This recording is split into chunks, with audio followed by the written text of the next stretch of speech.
dokonca koní. Chcete teraz pauzu nejakú, idete na obed, alebo? Junko, aspoň taký čaj by si nám mohol. Od rána ani čaj, nič, ale nič, je taký lazárik. Dobre, treba povedať len, že chceme tak. Dobre. Včera som ti hovoril, že...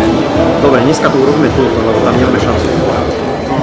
Dobre? Len čaj nám tu pošli nejaký. Niečo na pitie. Nech skúpiť do Teska. Nie, že nie. Miloško, prosím ťa, kedy tá si zhruba začne, bo sa pýtajú? 14. 13. 14.